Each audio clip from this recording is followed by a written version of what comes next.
আমাদের দেশে একটা গণ অভ্যুত্থান হয়েছে। এই গণ অভ্যুত্থান সংগঠিত হয়েছে জুলাই এবং অগাস্ট মাসে। অগাস্ট মাসে শেখ হাসিনা 5 তারিখে পদত্যাগ করেছেন এবং পালিয়ে গেছেন। এটি কিভাবে সম্ভব হলো? ঢাকা শহরে একটা রিক্সা চলেনি, লাখ লাখ মানুষ ঢাকা শহরের রাস্তায়, প্রত্যেকটা জেলা শহরে, কোনো কোনো জায়গায় উপজেলা শহরে পর্যন্ত হাজার হাজার মানুষ মিছিল করছে। এরকম একটা সময় ক্যান্টনমেন্টে পর্দার অন্তরালে একটা ঘটনা ঘটে গেল। সেটা কি? নিরাপদে শেখ হাসিনাকে পার করিয়ে দেওয়া হলো। সকালবেলা শেখ হাসিনাকে পার করিয়ে দেওয়া হলো। আওয়ামী লীগের মন্ত্রী, এমপি, আমলা, বৃহৎ ব্যবসায়ী, যত গণ দুশ্মন সবাইকে ক্যান্টনমেন্টে আশ্রয় দেওয়া হলো। পরবর্তীতে সেনা প্রধান স্বীকার করেছেন যে তাদেরকে তিনি আশ্রয় দিয়েছেন ক্যান্টনমেন্টে। এইসব গণশত্রুদেরকে ক্যান্টনমেন্টে আশ্রয় দেওয়া হয়েছে। তাহলে পর্দার অন্তরালে জনগণ রাস্তায় গণ অভ্যুত্থান করছে, লাখ লাখ মানুষ রাস্তায় জীবন দিচ্ছে, অবলীলায় জীবন দিচ্ছে, শত শত মানুষ জীবন দিচ্ছে, রাজপথ রক্তাক্ত হয়ে গেছে মানুষের রক্তে। আর সেই সময় ক্যান্টনমেন্টে যা ঘটলো, সেখানে দেখে জামাতের নেতারা হাজির, প্রত্যেকে মৌলানা মামুনুল হক এসে হাজির। ওরা কিভাবে ওখানে গেল? ওরা ক্যান্টনমেন্টে গেল কিভাবে? 5 তারিখ তাদেরকে নিয়ে গেছে, তাদেরকে নিজ নিজ জায়গা থেকে আর্মির গাড়ি তাদেরকে পিক করে ক্যান্টনমেন্টে নিয়ে গেছে। সেনা প্রধানের সাথে বৈঠক হয়েছে। তাহলে পছন্দ করলো কে? মামুনুল হককে। জামাতের সভাপতিকে কে পছন্দ করেছে? জামাতের আমিরকে ওখানে নিয়ে যাওয়ার জন্য। অর্থাৎ যারা পর্দার অন্তরালে কলকাঠি নেড়েছিল, রাষ্ট্র ক্ষমতার হাত বদল গঠানোর জন্য যারা ওখানে কলকাঠি নাড়ছিল, তারা জনগণের বন্ধু নয়। তাহলে 5 তারিখে যেটা হলো, এটা কি? আমরা মনে করি অবশ্যই এটা গণ অভ্যুত্থান। অনেকে বলে এটা সামরিক অভ্যুত্থান, আমরা তা মনে করি না। আমরা মনে করি এটা জনগণের রক্ত সিক্ত গণ অভ্যুত্থান। কিন্তু আমরা এটাকে বিপ্লব মনে করি না। কেন বিপ্লব মনে করি না? বিপ্লব মানে মৌলিক পরিবর্তন, রাষ্ট্র ব্যবস্থার পরিবর্তন। কিন্তু বাংলাদেশে অগাস্ট মাসের 5 তারিখে রাষ্ট্র শাসন ব্যবস্থার কোনো পরিবর্তন হয়নি, মৌলিক পরিবর্তন হয়নি। এটা পুঁজিবাদী ব্যবস্থার কোনো পরিবর্তন হয়নি, বুর্জুয়া রাষ্ট্র কাঠামোর কোনো পরিবর্তন হয়নি। বরং যারা শপথ নিয়েছেন, তারা শপথ নিয়েছেন বঙ্গভবনে বসবাসকারী রাষ্ট্রপতির কাছ থেকে, যাকে রাষ্ট্রপতি বানিয়েছিলেন শেখ হাসিনা। শেখ হাসিনার অনুগত সে রাষ্ট্রপতির কাছ থেকে ডক্টর ইউনূসের নেতৃত্বে একদল মানুষ 8 তারিখ উপদেষ্টা মণ্ডলী গঠন করে শপথ গ্রহণ করেছেন। কিভাবে শপথ গ্রহণ করেছেন? সংবিধান অনুযায়ী। অর্থাৎ তারা সংবিধান মানেন। এমনকি সুপ্রিম কোর্টের রেফারেন্স নিয়েছেন, অনুমতি নিয়েছেন। তাহলে বিদ্যমান রাষ্ট্র ব্যবস্থা যে সংবিধান, তার প্রতি আনুগত্য প্রকাশ করে রাষ্ট্রপতির কাছ থেকে শপথ নিয়েছেন, সুপ্রিম কোর্টের কাছ থেকে অনুমতি নিয়েছেন, রেফারেন্স নিয়েছেন। তাহলে এটাকে বিপ্লব বলে না। বিপ্লব মানে ওই যে রাশিয়ার কথা বলছিলাম, রাশিয়ার কথা খেয়াল করুন। 7 তারিখে লেনিন যখন রাষ্ট্র ক্ষমতা দখল করছেন, তিনি একটা জনকমিশন পরিষদ গঠন করেছিলেন। জনকমিশন পরিষদ রাষ্ট্র ক্ষমতা দখল করে পুরনো রাষ্ট্র শাসন ব্যবস্থার সবকিছুকে ডাস্টবিনে নিক্ষেপ করেছিলেন। জারের সংবিধান দিয়ে লেনিন রাষ্ট্র পরিচালনা করেননি, জারের রাষ্ট্র কাঠামো দিয়ে লেনিন রাষ্ট্র পরিচালনা করেননি। লেনিন ডিক্রি জারি করেছেন বিপ্লবী সরকারের পক্ষ থেকে। কিরকম ডিক্রি? লেনিনের কি স্পর্ধা! সদ্য ক্ষমতা দখলকারী শ্রমিক শ্রেণীর সরকার তার জনকমিশন পরিষদের সভাপতি কমরেড লেনিনের সই দিয়ে বলা হলো, বিদেশিদের সাথে সম্পাদিত সমস্ত অন্যায্য চুক্তি সোভিয়েত সরকার বাতিল ঘোষণা করল। তিনি যুদ্ধ বন্ধের জন্য চিঠি পাঠালেন, যুদ্ধরত সমস্ত সাম্রাজ্যবাদী দেশগুলির সাথে অবিলম্বে যুদ্ধ বন্ধ করো। তিনি জমিদারদের জমি বাজেয়াপ্ত করার কথা বললেন, শীত প্রাসাদ দখল করলেন যেখানে যার থাকে। তাহলে পুরনো ব্যবস্থার সবকিছু ভেঙে চুরমার করে দিয়ে, উচ্ছেদ করে দিয়ে রাশিয়ায় সমাজতন্ত্র প্রতিষ্ঠিত হয়েছিল। লেনিনের সরকার পুরনো ব্যবস্থার মূলোৎপাটন করে সমাজতান্ত্রিক ব্যবস্থার গোড়াপত্তন করেছিলেন। আমাদের দেশে 5ই আগস্ট এরকম কিছু ঘটেনি। এখানে সংবিধানও ঠিক আছে, গণভবনে বঙ্গভবনে বসবাসকারী সে ব্যক্তিও আছেন এখনো বহাল তবিয়তে।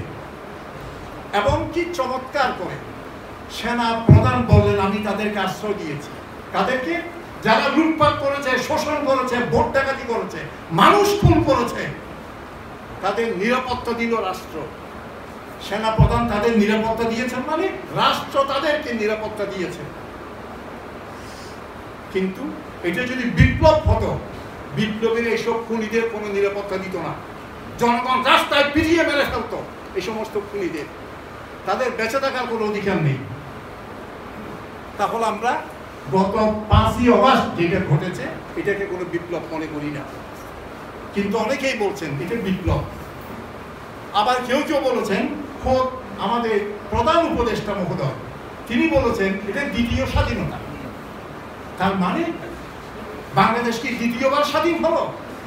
আমরা মনে করি 1971 সালে আমাদের মহান মুক্তিযুদ্ধের মধ্য দিয়ে বাংলাদেশ রাষ্ট্রটি স্বাধীন সত্তায় প্রতিষ্ঠিত হয়েছে।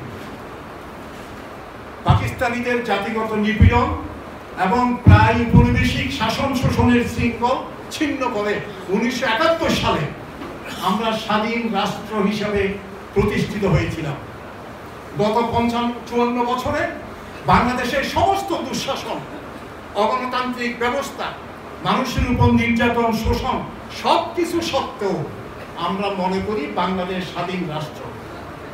বাংলাদেশের স্বাধীনতা কেউ হরণ করেছে গত 53 বছর আমরা এরকম মনে করি না। ফলে দ্বিতীয়বার বাংলাদেশকে স্বাধীন করা হয়েছে 5ই আগস্ট, আমরা এইটা ঠিক মনে করি না। বাংলাদেশ একবারই স্বাধীন হয়েছে 1971 সালে, এবং বাংলাদেশ একটা স্বাধীন রাষ্ট্র। ফলে বাংলাদেশকে যারা বলেন দ্বিতীয়বার স্বাধীন করা হয়েছে, দ্বিতীয় স্বাধীনতা অর্জিত হয়েছে, আমরা এটাকে ঠিক মনে করি না। আমরা মনে করি আওয়ামী ফ্যাসিবাদের কবল থেকে বাংলাদেশ মুক্ত হয়েছে, কিন্তু বাংলাদেশ বাস্তবে ফ্যাসিবাদ মুক্ত হয়নি। তার কারণ যতদিন পুঁজিবাদ থাকবে ততদিন স্বৈরতন্ত্র ফ্যাসিবাদের বিপদ থাকবে। ফ্যাসিবাদ কখন আসে? পুঁজিবাদ যখন একচেটিয়া রূপ নেয়, বৃহৎ পুঁজির শাসন, বৃহৎ পুঁজির শোষণ, এটাকে নির্বিঘ্ন করার জন্য, নিরাপদ করার জন্য রাষ্ট্র ফ্যাসিবাদী রাষ্ট্রের রূপ গ্রহণ করে। বাংলাদেশও যে ফ্যাসিবাদ, শেখ হাসিনা 15.5 বছর 16 বছর ফ্যাসিবাদী শাসন পরিচালনা করেছিল। কি কারণে? সেটা আমরা আগেও জানতাম, এখনো জানি। লাখ লাখ কোটি টাকা বাংলাদেশ থেকে পাচার হয়ে গেছে, ব্যাংক লুট হয়ে গেছে, শেয়ার বাজার লুট হয়ে গেছে, বিদেশ থেকে টাকা এনে, সুদে টাকা এনে মহাপরিকল্পনা এক একটা মেগা প্রজেক্ট, এই মেগা প্রকল্প বাস্তবায়নের নামে মেগা দুর্নীতি হয়েছে, মেগা লুটপাট হয়েছে। এই হচ্ছে ফ্যাসিবাদী শোষণ। আর এই ফ্যাসিবাদী শোষণের জাতাকলে সবচেয়ে বেশি নিষ্পেষিত হয় শ্রমিক শ্রেণী এবং গরিব মানুষ। সেটা আমরা দেখেছি, গুলি করে শ্রমিকদের হত্যা করা হয়েছে, শ্রমিকদেরকে রাস্তায় নামতে দেওয়া হয়নি, শিল্প পুলিশ দিয়ে, শিল্প গোয়েন্দা পুলিশ দিয়ে শ্রমিক শ্রেণীর উপর নির্যাতন চাপানো হয়েছে। কৃষক ফসলের ন্যায্য দাম পায়নি। কৃষি উপকরণ এবং কৃষি পণ্য দুটো মার্কেটই বাস্তবে জাতীয় এবং আন্তর্জাতিক কর্পোরেট হাউসগুলোর হাতে তুলে দেওয়া হয়েছে। সার, বীজ, কীটনাশক ওষুধ সব ক্ষেত্রে মাফিয়াদের রাজত্ব। কৃষি পণ্য এখন বস্তায়, চালের বস্তায় দেখবেন কর্পোরেট হাউসগুলোর সিল মারা। তারা উৎপাদন করে না, কৃষকের উৎপাদিত পণ্য প্যাকেটজাত করে তারা ব্যবসা করে। কৃষক ন্যায্য দাম পায় না ফসলের, কিন্তু কৃষকের উৎপাদিত ফসল নিয়ে তারা ব্যবসা করে বড় বড় হাউসগুলো। তাহলে 15 বছরে শেখ হাসিনার যে ফ্যাসিবাদী শাসন, এই ফ্যাসিবাদী শাসনের মূল কারণ হচ্ছে পুঁজিবাদী শাসন শোষণ। সেটাকে দীর্ঘায়িত করা, সেটাকে নির্বিঘ্ন করা, সেটাকে নিরাপদ করা, সেটাকে আরো বেশি তীব্র করা। আর পুঁজিবাদ যত বিকশিত হয়, ফ্যাসিবাদী শাসন তত তীব্র হয়। ফ্যাসিবাদী শাসন যত তীব্র হয়, গরিব মানুষ তত বেশি নির্যাতিত হয়, তত বেশি নিষ্পেষিত হয়। আমরা বাংলাদেশে বর্তমান সময়কালে, আবারও কথাটা পরিষ্কার করে বলছি, যেটা আমরা অতীতেও বলেছি, ফ্যাসিবাদের পতন একমাত্র গণ অভ্যুত্থানের মধ্য দিয়ে সম্ভব। গণ অভ্যুত্থান ছাড়া এই ফ্যাসিবাদী শাসনকে পরাস্ত করা যাবে না। নির্বাচনের মধ্য দিয়ে ফ্যাসিবাদকে পরাস্ত করা যাবে না। 2018 সালে সবগুলো বামপন্থী রাজনৈতিক দলও কিন্তু নির্বাচনে গিয়েছিল আন্দোলনের অংশ হিসাবে। সেই নির্বাচনের মধ্য দিয়ে শেখ হাসিনার সরকার পরাজিত হয়নি, বরং আগের দিন রাতে ভোট নিয়ে নিছে শেখ হাসিনার সরকার। 2024 সালে আমরা নির্বাচন দেখেছি, এর আগে 2014 সালে নির্বাচন দেখেছিলাম। অর্থাৎ বুর্জুয়া রাষ্ট্র ব্যবস্থায়, আমাদের দেশে যে বুর্জুয়া রাষ্ট্র ব্যবস্থাটা বিদ্যমান, এখানে নির্বাচনের মধ্য দিয়ে ফ্যাসিবাদকে পরাস্ত করা যাবে আমরা সেটা মনে করি না।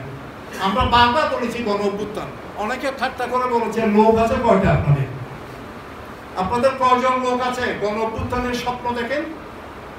আমরা শুধু আমাদের কয়জন লোক আছে তা দিয়ে গণ অভ্যুত্থানের স্বপ্ন দেখিনি। এটা একটা বিজ্ঞান। এই যে রাজনৈতিক আন্দোলন, এটা একটা বিজ্ঞান। আমরা আমাদের দেশে গণ অভ্যুত্থান দেখেছি 69 সালে, আমরা গণ অভ্যুত্থান করেছি 1990 সালে। গণ অভ্যুত্থানের পরিস্থিতি দেশে বিদ্যমান। শেখ হাসিনার দুঃশাসনে অতিষ্ঠ মানুষ, যাদের পিঠ দেয়ালে ঠেকে গেছে, এই মানুষগুলো বিদ্রোহ করবে, এই মানুষ রুখে দাঁড়াবে, এই মানুষ শেখ হাসিনার চোখে চোখ রাখবে।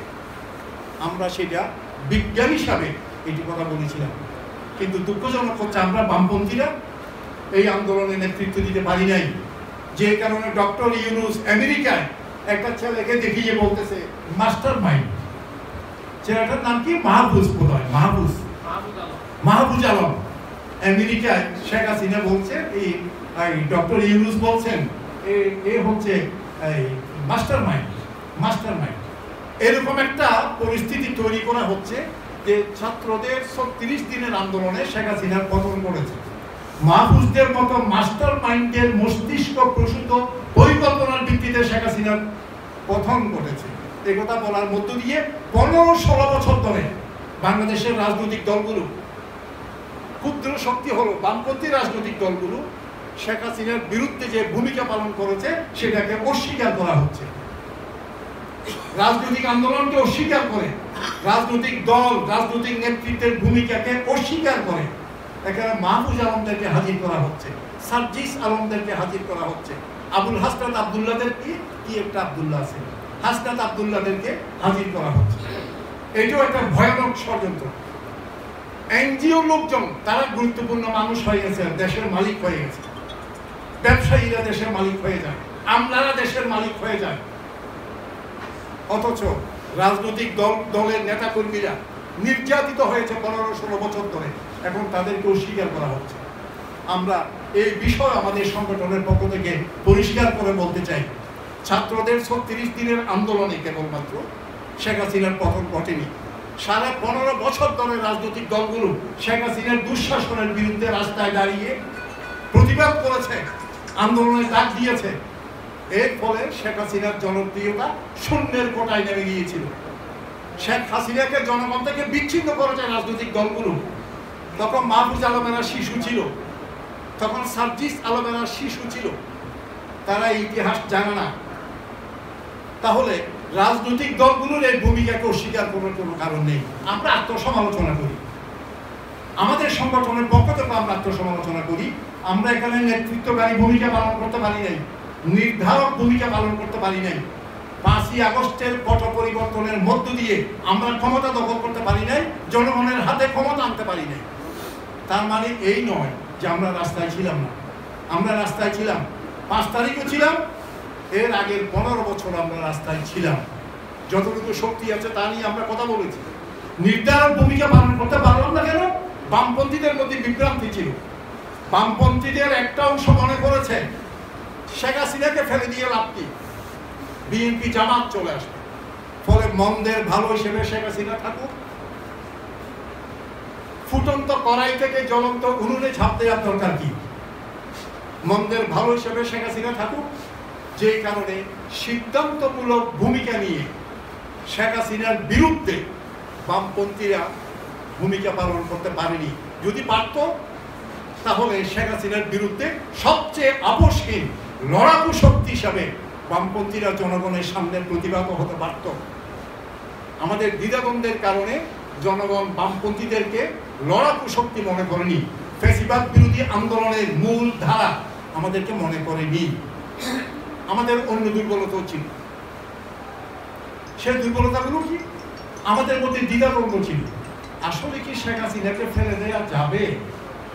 কি দুর্দণ্ড প্রতাপশালী ক্ষমতাধর একটা সরকার Sheikh Hasina, army, police, BGB, এত কিছু, এত গোয়েন্দা, আয়নাগর ইত্যাদি ইত্যাদি।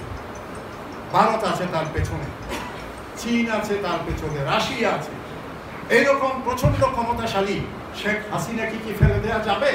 আমরা তখনও বলেছি। আমাদের একটা পত্রিকা আছে সাম্যবার্তা। এই সাম্যবার্তা 32টা সংখ্যা বের হয়েছে। প্রতিটি সংখ্যায় আমরা বলেছি গণ অভ্যুত্থান, প্রতিটি সংখ্যায় বলেছি গণ অভ্যুত্থান, গণ অভ্যুত্থান, গণ অভ্যুত্থান। আমরা জনগণের ভোটাধিকার চাই, কিন্তু ভোটের মধ্য দিয়ে শেখ হাসিনার পতন হবে এটা আমরা বিশ্বাস করি না। তাহলে ক্ষুদ্র সাংগঠনিক শক্তি নিয়েও আমরা গণ অভ্যুত্থানের কথা বলেছি এবং গণ অভ্যুত্থান সংগঠিত হয়েছে। তাহলে যারা মনে করেছিলেন গণ অভ্যুত্থান সম্ভব নয়, তারা ভুল করেছিলেন। তারা আন্দোলনের বিজ্ঞানটা বুঝতে পারেননি, যে কারণে তারা গণ অভ্যুত্থানের কথা বলেননি। আমরা গণ অভ্যুত্থানের কথা বলেছিলাম। আমরা আজকের পটভূমিতে দাঁড়িয়ে তাও খুব পরিষ্কার করে বলি যে 1971 সালের মুক্তিযুদ্ধের মধ্য দিয়ে যেমন মুক্তিযুদ্ধে অংশগ্রহণকারী ব্যাপক সাধারণ মানুষের, গরিব মানুষের পক্ষের রাজনৈতিক শক্তির হাতে ক্ষমতা আসেনি, ঠিক তদ্রূপ এইবারও লাখ লাখ ছাত্র, শ্রমিক, জনতা রক্তস্নাত গণ অভ্যুত্থানের মধ্য দিয়ে ক্ষমতার পট পরিবর্তন হলেও শেখ হাসিনার হাত থেকে ক্ষমতাটা আমাদের হাতে আসেনি, গরিব মানুষের হাতে আসেনি। রাশিয়ায় যেভাবে ক্ষমতাটা লেনিন নিয়েছিলেন, আমরা সেটা নিতে পারিনি বলেই আজকের বাস্তবতা কি? আমরা এটা মনে করি না 3.5 মাসের মধ্যে ডক্টর ইউনূসের সরকার 15 বছরের জঞ্জাল পরিষ্কার করতে পারবেন, সেটা মনে করি না। কিন্তু এটা মনে করি আমরা ইতিবাচক পদক্ষেপ দেখতে চাই। ইতিবাচক পদক্ষেপগুলো কি? জনজীবনের সংকট নিরসনের ক্ষেত্রে আমরা ইতিবাচক পদক্ষেপ দেখতে চাই। কেন জিনিসপত্রের দাম কমবে না? এখন তো আগের সিন্ডিকেট নেই, এখন তো আগের চাঁদাবাজারা নেই, তাহলে জিনিসপত্রের দাম কমে না কেন? এখন সিন্ডিকেট তার প্রশ্রয়ে আশ্রয়ে আছে, এখন চাঁদাবাজারা তার আশ্রয়ে চাঁদাবাজি করে। আমরা খুব পরিষ্কার করে বলতে চাই, জামাতের আমির বলেছেন কথাটা। তিনি বলেছেন 2024 সালের গণ অভ্যুত্থানই হবে জাতীয় ঐক্যের ভিত্তি। ভয়ঙ্কর কথা। কিরকম ভয়ঙ্কর? উনি বাংলাদেশের ইতিহাসটা 2024 সাল থেকে শুরু করতে চান। 2024 সাল থেকে 24 সালের 5ই আগস্ট থেকে তিনি ইতিহাস শুরু করতে চান। আর আমরা মনে করি 2024 সালের 5ই আগস্ট থেকে বাংলাদেশের জনগণের ইতিহাস শুরু হয়নি। এটা বলা মানে 1971 সালকে অস্বীকার করা। 1971 সালে জামাতিরা যে অপরাধ করেছিল, খুন করেছিল, মানুষকে নির্যাতন করেছিল, পাকিস্তানি হানাদারদের সহযোগী হিসাবে ভূমিকা পালন করেছিল, তাদের সে কলঙ্কের দাগ মুছে ফেলার জন্য সেই ইতিহাস তারা মুছে ফেলতে চায়। তারা ইতিহাস থেকে মুছে ফেলতে চায় 1971-কে। আমরা তা হতে দিতে পারি না। আমরা মনে করি আমাদের জনগণের ইতিহাসে অনেকগুলি গুরুত্বপূর্ণ মাইল ফলক আছে। 1952 সাল একটা মাইল ফলক, 1962 একটা মাইল ফলক, 1969, 71, 90 একটা মাইল ফলক, 2024 সালও একটা মাইল ফলক। কিন্তু 1971-এর মুক্তিযুদ্ধের সাথে এই গণ অভ্যুত্থান তুলনীয় নয়। এই গণ অভ্যুত্থানের কথা বলে 1971 সালকে অস্বীকার করা আমরা অন্যায় মনে করি। জামাতিদের এই ষড়যন্ত্র রুখতে হবে। মৌলবাদীদের বিপজ্জনক উত্থান করছে, এটার বিরুদ্ধে দাঁড়াতে হবে। আমরা আমাদের সংগঠনের পক্ষ থেকে বামপন্থী নেতৃবৃন্দের কাছ থেকে বক্তব্য শুনতে চাই। এই কারণে আমরা বামপন্থীদের ঐক্য চাই, বৃহত্তর ঐক্য। কিসের জন্য ঐক্য? জনগণের অধিকার প্রতিষ্ঠার জন্য ঐক্য, বিপ্লবী শক্তি বিকশিত করার জন্য ঐক্য। ঐক্যবদ্ধ হওয়ার আগে আমাদের মধ্যে যে মতপার্থক্যগুলো আছে আমরা সেগুলো অকপটে বলতে চাই। আমরা যেরকম করে অকপটে বলেছি, সব বামপন্থী দল অকপটে তাদের অবস্থান তুলে ধরুক, জনগণ জানুক বামপন্থীদের মধ্যে কোথায় পার্থক্য, মতের পার্থক্য, চিন্তার পার্থক্য কোন জায়গায়। তাহলে যেটুকু আমরা নিজেদের মধ্যে ঐক্য প্রতিষ্ঠিত করতে পারবো, তার ভিত্তিতে ঐক্যবদ্ধ হব, তার ভিত্তিতে জনগণের অধিকার প্রতিষ্ঠার জন্য, বিপ্লবী শক্তি বিকশিত করার জন্য একসাথে কাজ করব। আর আমাদের মধ্যে যে মতানৈক্যগুলো থাকবে সেগুলো নিয়ে আমরা আলোচনা করব, যুক্তি তর্ক করব, নিজেদের মধ্যে কথা বলতে থাকবো। ঐক্য, সংগ্রাম, ঐক্য, এই নীতির ভিত্তিতে বামপন্থীরা তাদের বৃহত্তর ঐক্য গড়ে তুলতে পারবে, কার্যকর ঐক্য গড়ে তুলতে পারবে। সেই আশাবাদ বাংলাদেশের সাম্যবাদী আন্দোলন পোষণ করে। আজকে এই সমাবেশে নেতৃবৃন্দ যারা এসেছেন, আমি তাদের সবার প্রতি আবারও কৃতজ্ঞতা জানাই। আমাদের কমরেডেরা, বন্ধুরা যারা এই আলোচনা শুনছেন, এই আলোচনার মধ্য দিয়ে বামপন্থী রাজনৈতিক নেতাকর্মী সংগঠকদের সামনে একটা পথ তৈরি হোক, কোন পথে আমাদেরকে এগোতে হবে, কোন পথে সংগ্রাম করে তুলতে হবে, এটাও পরিষ্কার হোক। আর একটা বিষয় শুধু আমি বলবো, সংবিধান নিয়ে একটা বিতর্ক আছে। হ্যাঁ, এটা তো ঠিক, আমি আগেও বলেছিলাম, পাকিস্তানের সংবিধান দিয়ে বাংলাদেশ যেমন চলতে পারে না, জারের সংবিধান দিয়ে যেমন রাশিয়ায় লেনিন নতুন সমাজতান্ত্রিক রাষ্ট্র গড়ে তুলেননি, আমাদের দেশও যে সংবিধানটা আমরা মনে করি, এই সংবিধানের অনেকগুলো লিমিটেশন আছে। এটা জনগণের সংবিধান নয়, জনগণের পক্ষের সংবিধান নয়। এবং 1972 সালে সংবিধান সভা গণভোটের মাধ্যমে এই সংবিধান প্রণীত হয়নি। পাকিস্তানের দুটো অ্যাসেম্বলিকে একত্রিত করে শেখ মুজিবুর রহমান বলেছিলেন এটা একটা গণপরিষদ। সেইখানে অল্প কয়েকদিনের ভোটে, পরে হ্যাঁ না ভোট, কণ্ঠ ভোটে এটা পাশ হয়ে গেছে। এই সংবিধানের গণবিরোধী যে দিকগুলো, সেগুলো আপনারা ইতিমধ্যে আলোচনা দেখেছেন। জাতিসত্তার স্বীকৃতি নাই, মৌলিক অধিকারগুলির আইনি রক্ষা কবচ নেই। অন্ন, বস্ত্র, বাসস্থান, শিক্ষা, চিকিৎসা, এইগুলি যে আমাদের মৌলিক অধিকার, এইগুলির কোনো আইনি রক্ষা কবচ এই সংবিধানে নাই। যদি থাকতো তাহলে আমি যদি চাকরি না পাই আমি মামলা করতে পারবো, আমার যদি মৌলিক অধিকার খণ্ডিত হয় আমি রাষ্ট্রের বিরুদ্ধে মামলা করতে পারবো, কিন্তু সেই বিধান নেই। এরকম অনেকগুলো গণবিরোধী চরিত্র এই সংবিধানে।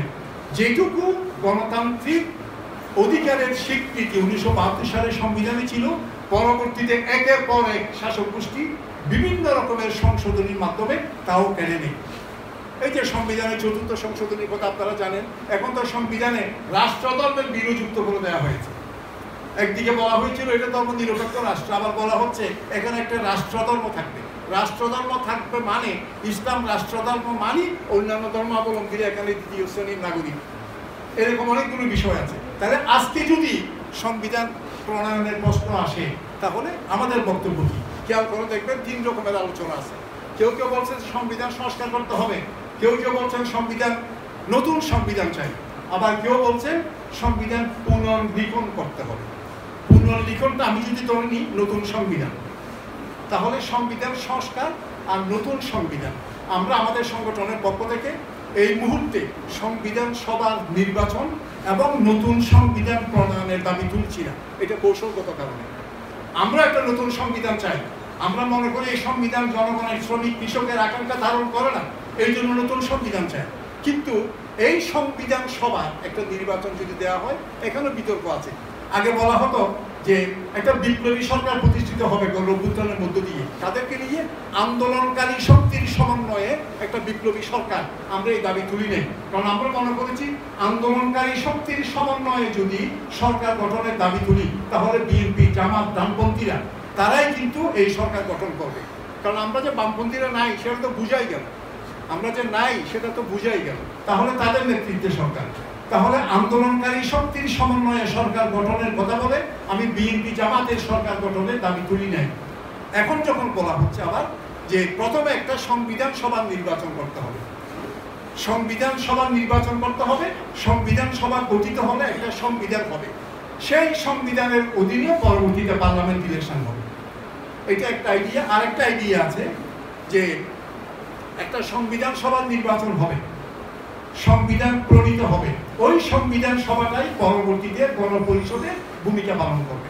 এই ক্ষেত্রে আমাদের সংগঠনের পক্ষ থেকে কৌশলগত কারণে আমরা সংবিধান সভা গঠন কিংবা নতুন সংবিধান প্রণয়নের দাবি তুলছি না। কারণ আমরা মনে করি নতুন সংবিধান যদি গঠিত হয়, সেখানে বাস্তবে দক্ষিণপন্থীরা মেজরিটি হবে, আমাদের কোনো প্রতিনিধি থাকবে না, গরিব মানুষের প্রতিনিধি থাকবে না, বরং বাংলাদেশকে তারা ইসলামিক রাষ্ট্র ঘোষণা করতে পারে। অর্থাৎ ডক্টর ইউনূসের নেতৃত্বে এরা এখন জামাত অন্যান্য ধর্মভিত্তিক রাজনৈতিক দলগুলোর প্রতিক্রিয়াশীল দলগুলো ওদের যে প্রাধান্য এখনো পর্যন্ত সমাজে, যদি একটা সংবিধান সভার নির্বাচন হয় তারাই মেজরিটি হবে এবং তারা বাংলাদেশকে ইসলামিক রাষ্ট্র ঘোষণা করতে পারে, আরো প্রতিক্রিয়াশীল একটা ব্যবস্থা। আমরা সেই কারণে এই দাবিটা এই মুহূর্তে তুলছি না। আমরা সংবিধানের মৌলিক গণতান্ত্রিক অধিকার পরিপন্থী যে ধারাগুলো সেগুলো বাতিল করার দাবি তুলছি। কিন্তু এই অন্তর্বর্তী সরকার কি সেটা পারে? এমনিতে সংবিধান প্রণয়ন করতে হলে, একটা সংবিধান প্রণয়ন করতে হলে সংবিধান সভা লাগে, সংবিধান সভা লাগে। যদি সংবিধান সংশোধন করতে হয় 2/3 মেজরিটি লাগে। তাহলে এই সরকার সে আইনি ক্ষমতা তার আছে কিনা, রাষ্ট্রপতির অধ্যাদেশ জারির মাধ্যমে সংবিধানের গুরুত্বপূর্ণ সংশোধনে আনা যাবে কিনা সেটার আইনগত বিতর্ক আছে। আমরা সেক্ষেত্রে পরিষ্কার করে বলতে চাই, এই যে নির্বাচনের কথা বলা হচ্ছে, আমরা বলছি যে গণপ্রতিনিধিত্ব আদেশের যে গণবিরোধী ধারাগুলো, রাজনৈতিক দলের নিবন্ধন, এটা বাস্তবে রাজনীতিকে নিয়ন্ত্রণ করার জন্য এটা বাতিল করতে হবে। আমরা পরিষ্কার করে বলছি, স্বতন্ত্র প্রার্থীরা যদি ভোটে দাঁড়াতে চায় তাদেরকে 1% ভোটে স্বাক্ষর নিতে হবে। আমরা মনে করছি এই সংবিধানের সাথে ওইটা সাংঘর্ষিক, যেখানে বলা হচ্ছে গোপন ভোটে গোপন ব্যালটে নির্বাচন হবে, সেখানে 1% মানুষ আগাম সই দিয়ে তার সমর্থন প্রকাশ্যে ঘোষণা করতে পারে না। তো এরকম একটা পরিস্থিতি নিয়ে জটিলতা আছে। আমরা চাই এগুলো নিয়ে বামপন্থীদের মধ্যে কথাবার্তা হোক। বামপন্থীরা যদি সমবেত কণ্ঠে একটা দাবি তুলতে পারতাম এই মুহূর্তে, সংবিধান প্রসঙ্গে বামপন্থীরা এই মনে করে, সংস্কার প্রসঙ্গে বামপন্থীরা এরকম মনে করে, এটা যদি হতো তাহলে খুব ভালো হতো। আমরা নিজেদের মধ্যে আলাপ আলোচনা করে সেরকম একটা জায়গায় পৌঁছাতে পারবো, সেই আশাবাদ ব্যক্ত করছি। আমি দুঃখিত একটু দেরি হয়ে গেল। আমি আপনাদের সবাইকে আরেকবার সংগ্রামী শুভেচ্ছা জানিয়ে আমার বক্তব্য শেষ করছি। আপনারা নেতৃবৃন্দের বক্তব্য